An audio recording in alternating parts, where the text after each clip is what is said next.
10 Monsters in the Bible. Number 10. The Behemoth. In Job, one of the Bible's oldest books, the Behemoth is described as a gigantic, powerful creature that can only be tamed by God. His tail is so large that it moves like a cedar. This description has led some creationists to claim that the Behemoth was, in fact, a biblical-era dinosaur. However, carbon dating aside, the creature is mentioned as having a navel, which would rule it out as an egg-hatched lizard. In Jewish tradition, the Behemoth is a primal earth monster, a symbol of chaos. Less imaginative scholars have suggested that the Behemoth is simply a poetic description of a real giant creature, like a hippopotamus. Number 9. The First Beast. If there's one place that's good for finding biblical monsters, it's the Book of Revelation. No one agrees on whether this book of visions contains descriptions of future events or symbolic representations of the past, but everyone agrees that it sure has a lot of monsters. The first beast of Revelation, so called because it's mentioned first and no one came up with a better name, is a monster with 7 heads and 10 horns that rises from the ocean. It also features the feet of a bear, the mouth of a lion, and the general appearance of a leopard. Theologians and Bible scholars have interpreted this beast as symbolizing everything from the papacy to 1st century Roman Emperor Nero. Number 8. The Second Beast. This beast, which unsurprisingly follows the first, rises up out of the earth. It has 2 horns and speaks like a dragon.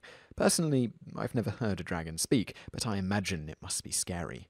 This guy's job is to perform false miracles that encourage people to worship the first beast. It also allows the first beast to kill anyone who doesn't worship it. Damn. Once again, interpretations are varied. It's been described as a symbol for everything from the Prophet Muhammad to the modern United States. Number 7. Unicorns. Unicorns are mentioned 9 times in the King James Bible, a medieval translation that remains popular to this day. Will the unicorn be willing to serve thee, or abide by thy crib? Canst thou bind the unicorn with band in the furrow?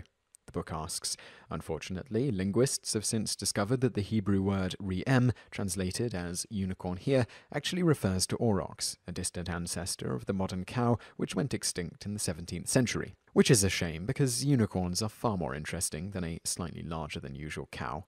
In fact, a whole bunch of mythical creatures in the King James Bible are simply additions by medieval translators who were more interested in being poetic than making sure their creatures existed. The cockatrice, a rooster-headed dragon mentioned in the book of Isaiah, has been scaled down in more recent translations to viper. Lilith, a female dragon, has been downgraded to screech owl, and mentions of satyrs, half-man, half-goat creatures, have been changed to goats. More linguistically accurate, maybe, but nowhere near as fun. Number 6. Abaddon's Locusts. These guys are ruled by Abaddon, an angel of the bottomless pit whose name means destroyer. Because they appear in Revelation, they're of course not satisfied with being normal locusts. Instead, they resemble war horses, have the stinging tails of scorpions, the faces of men, long hair like a woman's, and wear crowns of gold and armored breastplates. Their scorpions' tails are used to sting their victims, an experience that's apparently so painful that men shall seek death and shall not find it. Ouch. Number 5. The 200 Million Horsemen. This epic army also appears in the visions of Revelation, although they're not to be confused with the far more famous 4 horsemen, the guys who symbolize death, war, famine, and pestilence. But these riders aren't to be messed with either. Their horses have the heads of lions, tails like serpents, and spit smoke, fire, and brimstone out of their mouths.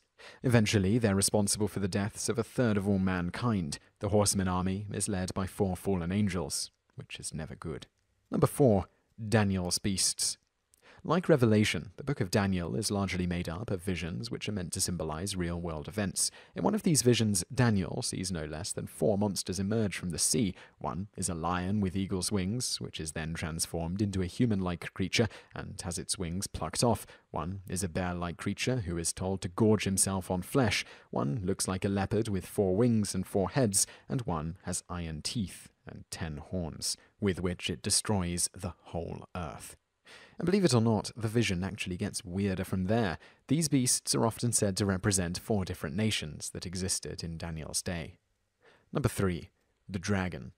Another beast from Revelation, the Great Dragon, is described as having 7 heads and 10 horns. Those are very popular in Revelation. He also has a tail capable of sweeping 1/3 of the stars out of the sky.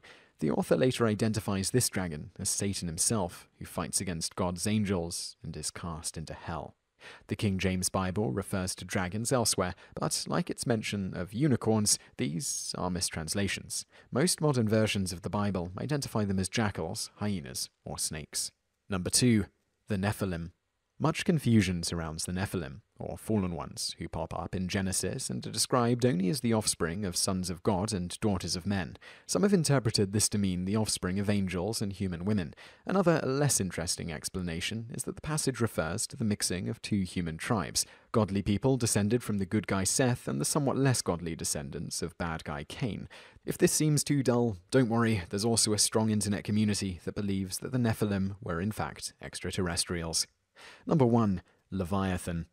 The second of the great monsters described in the book of Job, Leviathan is a massive sea monster who's impervious to human weapons, breathes fire, and emits smoke from his nostrils. Leviathan is probably related to another ancient Near Eastern monster called Lotan, a seven-headed giant serpent who represented primeval chaos. As with many other biblical creatures, there are some less exciting theories that insist that Leviathan is just a poetic depiction of a crocodile, although the last time I checked, crocodiles didn't breathe fire. If you enjoyed this video, be sure to subscribe to our channel by clicking the subscribe button in the top right. Our channel has loads of other awesome videos just like this.